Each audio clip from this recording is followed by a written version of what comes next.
I mean, if you look at my filings, you can see that we have a position in Alibaba.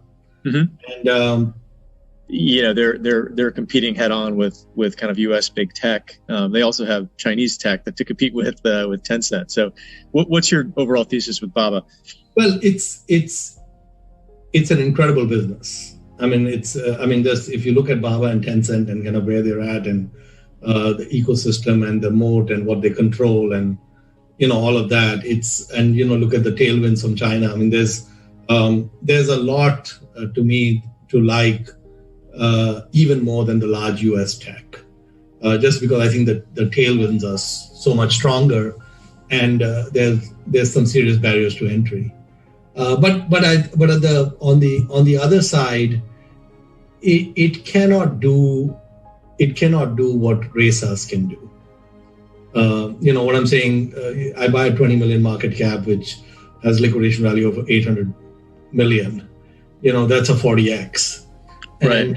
And it's a 40x with no future value creation, just the arbitrage of price and value.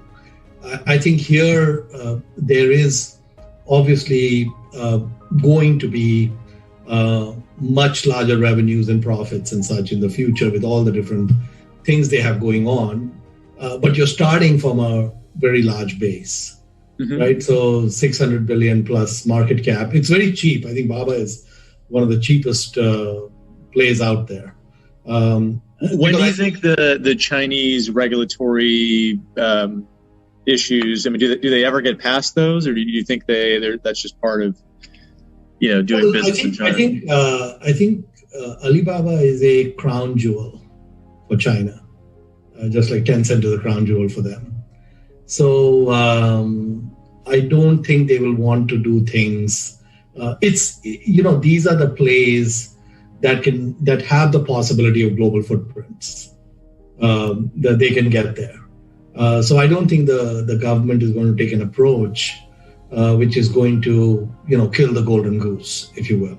Mm-hmm. So my take is they've extracted their pound of flesh, and they've sent a pretty clear message who's in charge and such. So I don't really expect much more than what we've seen already.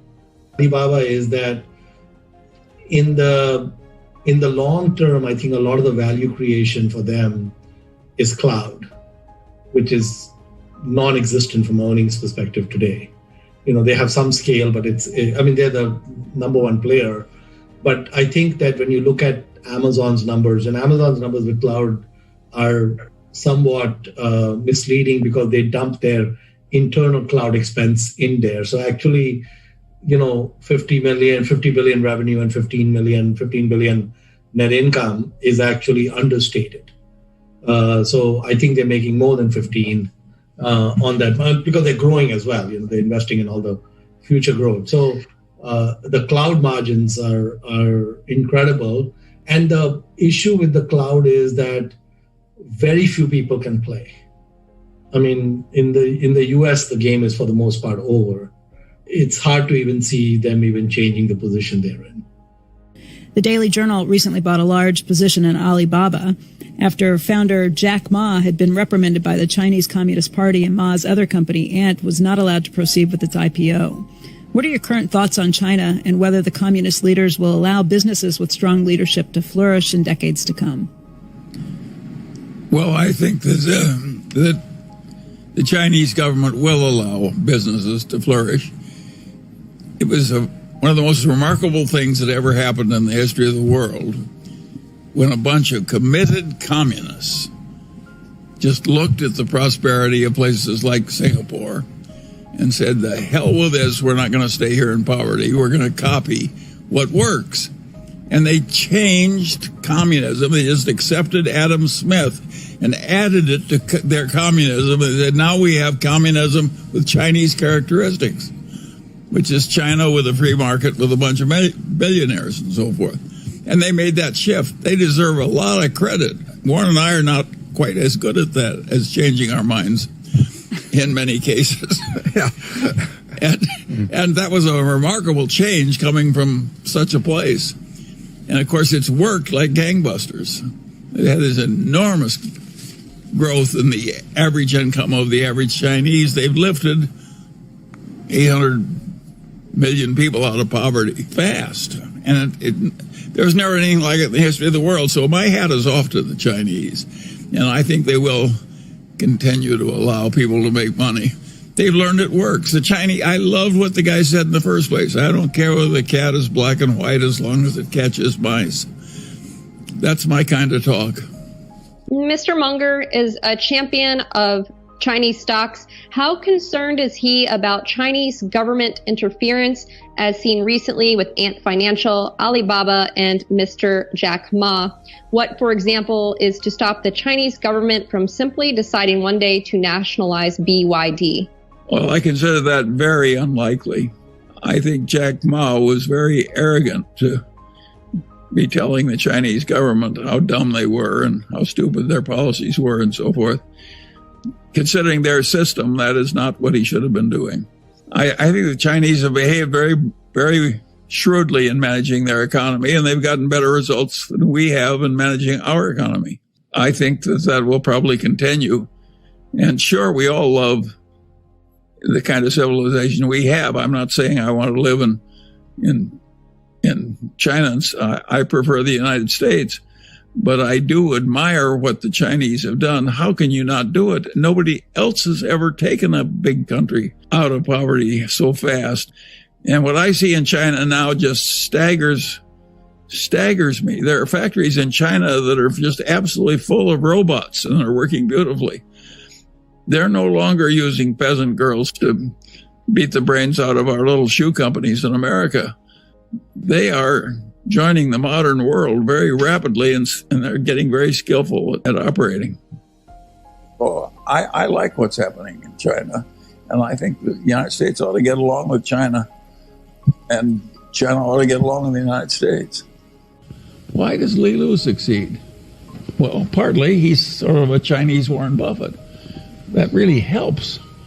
And partly he's fishing in China, not in this over-searched, overpopulated, highly competitive American market, and there's still pockets of ignorance and lassitude in China that gave him some unusual opportunities.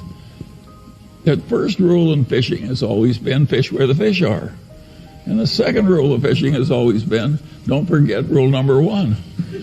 And Li Lu just went where the fishing was good. And the rest of us are like cod fishermen who are trying to catch cod where the fish have been fished out. It doesn't matter how much you work when there's that much competition. I've been able to go to China since 1984 and participate and see the evolution. Yeah, and it's been quite something. The first time I went, I was invited by CITIC, which was called a window company then, which was the only company that was allowed to deal with the outside world, and they were curious about the world financial markets.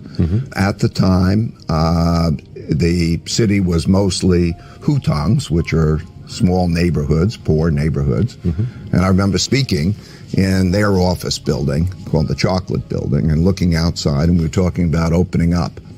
And at the time, I knew what opening up would mean. The rest of the world had a cost and level that was here, and China had a cost level there. And so I looked out there and I said, you'll see those hutongs become replaced by skyscrapers and so on. And they told me that, you don't know China, but that force and their character and the creativity that they exhibited took them to what is the greatest economic miracle of all time. To put that in perspective, per capita income since then increased by 26 times. Yep. The share of world GDP went from 2% to 22% today, so it's a comparable power of the United States. The poverty rate went from 88% to less than 1%, and the life expectancy increased by 10 years. There are many, many others in capital markets, very big change. the most market capitalization in the world. I think the first thing is almost everybody's underweighted China. So if you look by any of the benchmarks relative to world capitalization, the first move is to get exposure to China, to get exposure in a diversified portfolio.